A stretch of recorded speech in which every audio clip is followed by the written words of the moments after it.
ಸ್ನೇಹಿತರೆ, ನಮ್ಮ ವಿಡಿಯೋ ನೋಡುತ್ತಿದ್ದರೆ ದಯವಿಟ್ಟು ನಮ್ಮ ಚಾನೆಲ್ ಅನ್ನು ಸಬ್ಸ್ಕ್ರೈಬ್ ಮಾಡಿ. ನಿಮ್ಮ ಬೆಂಬಲವೇ ನಮ್ಮ ಶಕ್ತಿ. ಪ್ರತಿಯೊಂದು ಸಬ್ಸ್ಕ್ರಿಪ್ಷನ್ ನಮ್ಮನ್ನು ಇನ್ನಷ್ಟು ಉತ್ತಮ ವಿಷಯಗಳನ್ನು ತಯಾರಿಸಲು ಪ್ರೇರೇಪಿಸುತ್ತದೆ. ಹಾಗಾಗಿ ಸಬ್ಸ್ಕ್ರೈಬ್ ಮಾಡುವುದನ್ನು ಮರೆಯಬೇಡಿ. ನಮಸ್ಕಾರ ಗೆಳೆಯರೇ, ದೇಶ ಪ್ರೇಮಿಗಳೇ, ನಮ್ಮ ಯೂಟ್ಯೂಬ್ ಚಾನಲ್ಗೆ ಸ್ವಾಗತ ನಿಮಗೆ.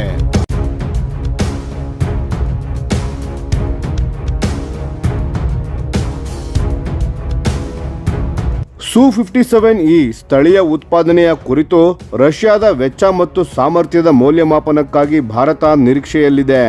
ಭಾರತೀಯ ವಾಯುಪಡೆಯ ಯುದ್ಧ ವಿಮಾನ ದಳದ ಸಂಖ್ಯೆಗಳು ಕ್ರಮೇಣ ಕಡಿಮೆಯಾಗುತ್ತಿರುವ ಈ ಸಂದರ್ಭದಲ್ಲಿ ದೇಶದ ಯುದ್ಧ ಸಾಮರ್ಥ್ಯವನ್ನು ಪುನಃ ಬಲಪಡಿಸಲು ಕೇಂದ್ರ ಸರ್ಕಾರವು ಒಂದು ದೊಡ್ಡ ಮಟ್ಟದ ಬಂಡವಾಳ ಹೂಡಿಕೆಗೆ ಸಿದ್ಧವಾಗುತ್ತಿದೆ. ಇದರ ಜೊತೆಗೆ ರಷ್ಯಾದ 5ನೇ ತಲೆಮಾರಿನ ಸ್ಟೆಲ್ತ್ ಯುದ್ಧ ವಿಮಾನವಾದ ಸುಖೋಯ್ Su-57E ಅನ್ನು ಭಾರತದಲ್ಲಿ ನಿರ್ಮಿಸುವ ಸಾಧ್ಯತೆಗಳ ಕುರಿತು ವೆಚ್ಚ ಮತ್ತು ಕಾರ್ಯಸಾಧ್ಯತೆಯ ಬಗ್ಗೆ ಸಮಾನಾಂತರ ಚರ್ಚೆಗಳು ನಡೆಯುತ್ತಿವೆ. ದ ಇಂಡಿಯನ್ ಎಕ್ಸ್‌ಪ್ರೆಸ್‌ನ ವರದಿಯ ಪ್ರಕಾರ ಸರ್ಕಾರಿ ಸ್ವಾಮ್ಯದ ಹಿಂದೂಸ್ತಾನ್ ಏರೋನಾಟಿಕ್ಸ್ ಲಿಮಿಟೆಡ್ HAL ಸಂಸ್ಥೆ Su-57E ಯುದ್ಧ ವಿಮಾನವನ್ನು ಭಾರತದಲ್ಲಿ ತಯಾರಿಸುವ ವೆಚ್ಚ ಮತ್ತು ಉತ್ಪಾದನಾ ಸಾಮರ್ಥ್ಯ ಕುರಿತು ವಿವರವಾದ ಮೌಲ್ಯಮಾಪನದ ವರದಿಯನ್ನು ರಷ್ಯಾದಿಂದ ನಿರೀಕ್ಷಿಸುತ್ತಿದೆ. ಈ ಯುದ್ಧ ವಿಮಾನವನ್ನು ಭಾರತೀಯ ವಾಯುಪಡೆಗೆ ಸೇರ್ಪಡೆ ಮಾಡುವ ಬಗ್ಗೆ ಇನ್ನೂ ಅಂತಿಮ ತೀರ್ಮಾನ ಕೈಗೊಳ್ಳಲಾಗಿಲ್ಲ. ಆದರೆ ಈ ತಿಂಗಳ ಅಂತ್ಯದೊಳಗೆ HALಗೆ ರಷ್ಯಾದ ವರದಿ ಲಭ್ಯವಾಗುವ ಸಾಧ್ಯತೆ ಇದೆ. ಈ ವರದಿಗಳು ವೆಚ್ಚ ಅಂದಾಜು, ಅಗತ್ಯ ಮೂಲಸೌಕರ್ಯಗಳು ಹಾಗೂ ದೇಶೀಯ ಉತ್ಪಾದನೆ ಆರಂಭಿಸಲು ಬೇಕಾದ ರಸ್ತೆ ನಕ್ಷೆ ರೋಡ್ ಮ್ಯಾಪ್ ಅನ್ನು ಒಳಗೊಂಡಿರಲಿದೆ. ಈ ಬೆಳವಣಿಗೆಗೆ ಹಿನ್ನೆಲೆ ಏನೆಂದರೆ ಭಾರತದ ವಾಯುಪಡೆಯಲ್ಲಿನ ಸ್ಕ್ವಾಡ್ರನ್ಗಳ ಸಂಖ್ಯೆ ಕುರಿತು ಎದುರಾದ ಆತಂಕಗಳು. ಅಧಿಕೃತವಾಗಿ 42 ಫೈಟರ್ ಸ್ಕ್ವಾಡ್ರನ್ಗಳ ಅಗತ್ಯವಿದ್ದರೂ ಪ್ರಸ್ತುತ ಭಾರತೀಯ ವಾಯುಪಡೆಯ ಬಳಿ ಕೇವಲ 30ಕ್ಕಿಂತ ಸ್ವಲ್ಪ ಹೆಚ್ಚು ಸ್ಕ್ವಾಡ್ರನ್ಗಳು ಮಾತ್ರ ಕಾರ್ಯನಿರ್ವಹಿಸುತ್ತಿವೆ. MiG-21 ಹಾಗೂ ಜಾಗ್ವಾರ್ನಂತಹ ಯುದ್ಧ ವಿಮಾನಗಳ ನಿವೃತ್ತಿಯೊಂದಿಗೆ ಈ ಸಂಖ್ಯೆಯು ಇನ್ನಷ್ಟು ಇಳಿಯುವ ಸಾಧ್ಯತೆಯೂ ಕೂಡ ಇದೆ. ತೇಜಸ್ Mk-1A ಸೇರ್ಪಡೆ ಪ್ರಕ್ರಿಯೆ ಆರಂಭವಾಗಿದ್ದರೂ ತೇಜಸ್ Mk-2 ಮತ್ತು AMCA ಯೋಜನೆಗಳು ಇನ್ನೂ ಸಮಯ ತೆಗೆದುಕೊಳ್ಳಲಿವೆ. ಇದರ ಪರಿಣಾಮವಾಗಿ 2020ರ ದಶಕದ ಕೊನೆಯಲ್ಲಿ ಮತ್ತು 2030ರ ಪ್ರಾರಂಭದ ಅವಧಿಯಲ್ಲಿ ಸಾಮರ್ಥ್ಯ ಕೊರತೆ ಉಂಟಾಗುವ ಆತಂಕ ಭಾರತೀಯ ವಾಯುಪಡೆಯಲ್ಲಿದೆ. ಈ ಹಿನ್ನೆಲೆಯಲ್ಲೇ Su-57E ಮತ್ತೆ ಒಂದು ಸ್ಟಾಪ್ ಗ್ಯಾಪ್ ಸೊಲ್ಯೂಷನ್ ಆಗಿ ಮತ್ತು ಫೋರ್ಸ್ ಮಲ್ಟಿಪ್ಲೇಯರ್ ಆಗಿ ಚರ್ಚೆಗೆ ಮುಂದೆ ಬಂದಿದೆ. ವರದಿಗಳ ಪ್ರಕಾರ ಇತ್ತೀಚೆಗೆ ರಷ್ಯಾದ ತಾಂತ್ರಿಕ ತಂಡವೊಂದು ಭಾರತಕ್ಕೆ ಭೇಟಿ ನೀಡಿ HALನ ವಿಮಾನ ನಿರ್ಮಾಣಗಳ ಮೂಲ ಸೌಕರ್ಯವನ್ನು ಪರಿಶೀಲಿಸಿದೆ. ಆ ವೇಳೆ ರಷ್ಯಾದ ಇಂಜಿನಿಯರ್ಗಳು ಭಾರತೀಯ ಅಧಿಕಾರಿಗಳಿಗೆ ತಿಳಿಸಿದ್ದು ಏನೆಂದರೆ Su-57E ನಿರ್ಮಾಣಕ್ಕೆ ಬೇಕಾದ ಸುಮಾರು 50% ಮೂಲಸೌಕರ್ಯಗಳು ಈಗಾಗಲೇ ಭಾರತದಲ್ಲೇ ಲಭ್ಯವಿದೆ ಎಂದು ತಿಳಿಸಿದ್ದಾರೆ. ಇದರಲ್ಲಿ ಹೆವಿ ಫ್ಯಾಬ್ರಿಕೇಷನ್ ಸೌಲಭ್ಯಗಳು, ಕಾಂಪೋಸಿಟ್ ಉತ್ಪಾದನೆಯ ಘಟಕಗಳು, ಏವಿಯಾನಿಕ್ಸ್ ಇಂಟಿಗ್ರೇಷನ್ ಲೈನ್ಗಳು ಹಾಗೂ ಫ್ಲೈಟ್ ಟೆಸ್ಟ್ ಮೂಲಸೌಕರ್ಯಗಳು ಇವೆಲ್ಲವೂ Su-30 MKI ಮತ್ತು ತೇಜಸ್ ಯುದ್ಧ ವಿಮಾನದ ಯೋಜನೆಗಳಿಗಾಗಿ ಈಗಾಗಲೇ ಅಭಿವೃದ್ಧಿಪಡಿಸಲಾದವುಗಳೇ ಆಗಿವೆ. ರಷ್ಯಾದ ತಂಡ ಉಳಿದ ಮೂಲಸೌಕರ್ಯದ ಸ್ಥಾಪನೆಗೆ ಬೇಕಾದ ಹೆಚ್ಚುವರಿ ಹೂಡಿಕೆ, ವೆಚ್ಚ ಮತ್ತು ಉತ್ಪಾದನೆಯ ಸಾಮರ್ಥ್ಯದ ಸಂಪೂರ್ಣ ವರದಿಯನ್ನು ಸಲ್ಲಿಸುವುದಾಗಿ ಭರವಸೆ ನೀಡಿತ್ತು. HAL ಈಗ ಆ ವರದಿಗಾಗಿ ನಿರೀಕ್ಷೆಯಲ್ಲಿದ್ದು ಭವಿಷ್ಯದ ಸರ್ಕಾರಿ ಮಟ್ಟದ ಚರ್ಚೆಗಳಿಗೆ ಇದೊಂದು ತಾಂತ್ರಿಕ ಅಡಿಪಾಯವಾಗಲಿದೆ. ಮುಖ್ಯವಾದ ಅಂಶವು ಏನೆಂದರೆ ಈ ವೆಚ್ಚ ಮತ್ತು ಸಾಮರ್ಥ್ಯದ ಮೌಲ್ಯಮಾಪನ HALನ ಸ್ವಂತ ಮುಂದಾಳತ್ವದಲ್ಲಿ ನಡೆಯುತ್ತಿದೆ. ಸರ್ಕಾರ ಇನ್ನೂ ರಾಜಕೀಯ ಅಥವಾ ತಂತ್ರಜ್ಞಾನಾತ್ಮಕವಾಗಿ ಭಾರತಕ್ಕೆ ವಿದೇಶಿ 5ನೇ ತಲೆಮಾರಿನ ಯುದ್ಧ ವಿಮಾನಗಳು ಬೇಕೇ ಅಥವಾ AMCA ಪೂರ್ಣಗೊಳ್ಳುವವರೆಗೆ ಕಾಯಬೇಕೆ ಎಂಬ ಬಗ್ಗೆ ಇನ್ನೂ ಅಂತಿಮ ನಿರ್ಧಾರ ತೆಗೆದುಕೊಂಡಿಲ್ಲ. ಅದರ ಕಾರಣಕ್ಕೆ Su-57E ಮೌಲ್ಯಮಾಪನವನ್ನು ಖರೀದಿ ತೀರ್ಮಾನವಾಗಿ ಅಲ್ಲ, ಒಂದು ಆಪ್ಷನ್ ಬಿಲ್ಡಿಂಗ್ ಎಕ್ಸರ್ಸೈಸ್ ಆಗಿ ನೋಡಲಾಗುತ್ತಿದೆ. ಭಾರತೀಯ ವಾಯುಪಡೆಯ ದೃಷ್ಟಿಯಿಂದ ನೋಡಿದರೆ Su-57E ಈಗಲೇ ಲಭ್ಯವಿರುವ ಒಂದು 5ನೇ ತಲೆಮಾರಿನ ಯುದ್ಧ ವಿಮಾನವಾಗಲಿದೆ.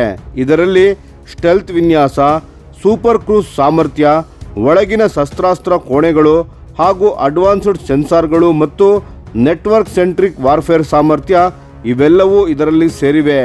ಸಿದ್ಧಾಂತದ ಮಟ್ಟದಲ್ಲಿ ಇದೊಂದು ಟಿಬೆಟ್ ಪ್ಲಾಟೋ ಪ್ರದೇಶದಲ್ಲಿ ದೊಡ್ಡ ಸಂಖ್ಯೆಯಲ್ಲಿ ನಿಯೋಜಿಸಲಾಗುತ್ತಿರುವ ಚೀನಾದ ಜೆ-20 ಯುದ್ಧ ವಿಮಾನಗಳಿಗೆ ತಕ್ಷಣದ ಪ್ರತಿಕ್ರಿಯೆ ನೀಡುವ ಸಾಮರ್ಥ್ಯವನ್ನು ಹೊಂದಿದೆ.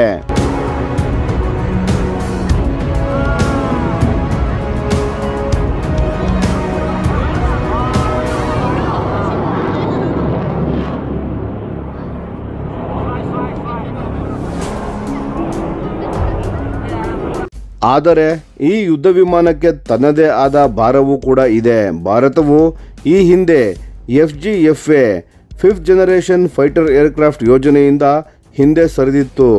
ಇದಕ್ಕೆ ಕಾರಣಗಳು ಇದಕ್ಕೆ ಹೆಚ್ಚಿದ ವೆಚ್ಚ, ಕಾರ್ಯಕ್ಷಮತೆಯ ಪಕ್ವತೆಯ ಕೊರತೆ, ಸ್ಟೆಲ್ತ್ ಗುಣಲಕ್ಷಣಗಳ ಬಗ್ಗೆ ಇದ್ದ ಅನುಮಾನಗಳು, ಸೋರ್ಸ್ ಕೋಡ್ಗಳಿಗೆ ಪೂರ್ಣ ಪ್ರವೇಶ ಇಲ್ಲದಿರುವುದು.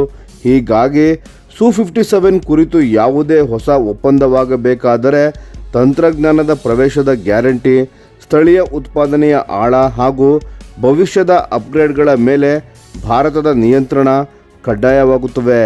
ತಂತ್ರಜ್ಞಾನಾತ್ಮಕ ಮಟ್ಟದಲ್ಲಿ ಕೇಂದ್ರ ಸರ್ಕಾರ 3 ಪ್ರಮುಖ ಅಂಶಗಳ ನಡುವೆ ಸಮತೋಲನ ಸಾಧಿಸಲು ಪ್ರಯತ್ನಿಸುತ್ತಿದೆ. 1. ವಾಯುಪಡೆಯ ಕುಸಿಯುತ್ತಿರುವ ಸ್ಕ್ವಾಡ್ರನ್ಗಳ ಸಂಖ್ಯೆಯನ್ನು ತಡೆಯುವುದು. 2. AMCA ಸೇರಿದಂತೆ ಸ್ವದೇಶಿ ಯೋಜನೆಗಳ ವೇಗವನ್ನು ಕಾಪಾಡುವುದು. 3.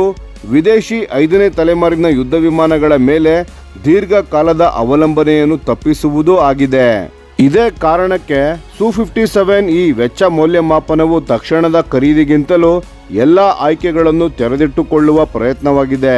ಇದು Su-30 MKI ಸೇರ್ಪಡೆ ನಂತರ ಅತಿದೊಡ್ಡ ಯುದ್ಧ ವಿಮಾನಗಳ ಪುನರ್ ಬಂಡವಾಳ ಹೂಡಿಕೆಯ ಮುನ್ನೋಟವಾಗಬಹುದು. ರಷ್ಯಾದ ವರದಿ ಇನ್ನೂ ಬಾಕಿ ಇದ್ದು ವಾಯುಪಡೆಯ ಒತ್ತಡವು ಹೆಚ್ಚುತ್ತಿರುವ ಈ ಸಂದರ್ಭದಲ್ಲಿ ಭಾರತ ತನ್ನ ಭವಿಷ್ಯದ ವಾಯುಶಕ್ತಿಯನ್ನು ರೂಪಿಸುವ ಅತ್ಯಂತ ನಿರ್ಣಾಯಕ ಹಂತಕ್ಕೆ ಪ್ರವೇಶಿಸಿದೆ. ಆ ಭವಿಷ್ಯದಲ್ಲಿ ರಷ್ಯಾದ 5ನೇ ತಲೆಮಾರಿನ ಯುದ್ಧ ವಿಮಾನವೂ ಇರಬಹುದೇ ಅಥವಾ ಇಲ್ಲವೇ ಎಂಬುದು ವೆಚ್ಚ, ಸಾಮರ್ಥ್ಯ ಮತ್ತು ಉನ್ನತ ಮಟ್ಟದ ತಂತ್ರಜ್ಞಾನಾತ್ಮಕ ಲೆಕ್ಕಾಚಾರದ ಮೇಲೆ ಅವಲಂಬಿತವಾಗಿರಲಿದೆ.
ಈ ವಿಡಿಯೋ ನಿಮಗೆ ಇಷ್ಟವಾಗಿದ್ದರೆ ಲೈಕ್ ಮಾಡಿ ಮತ್ತು ನಮ್ಮ ಚಾನೆಲನ್ನು ಸಬ್ಸ್ಕ್ರೈಬ್ ಮಾಡಿ ಹಾಗೂ ಬೆಲ್ ಐಕಾನ್ ಒತ್ತಿ. ಯಾವ ಅಪ್ಡೇಟ್ಗೂ ಮಿಸ್ ಆಗಬೇಡಿ. ಡಿಫೆನ್ಸ್ ಸುದ್ದಿಗಳನ್ನು ತ್ವರಿತವಾಗಿ ಪಡೆಯಿರಿ. ನಿಮ್ಮ ಬೆಂಬಲವೇ ನಮ್ಮ ಶಕ್ತಿ. ಭಾರತ ಬಲಿಷ್ಠವಾಗಲಿ ಎಂದು ಆಶಿಸುತ್ತಾ ಭಾರತ ಮಾತೆಗೆ ಜೈ. ಧನ್ಯವಾದಗಳು.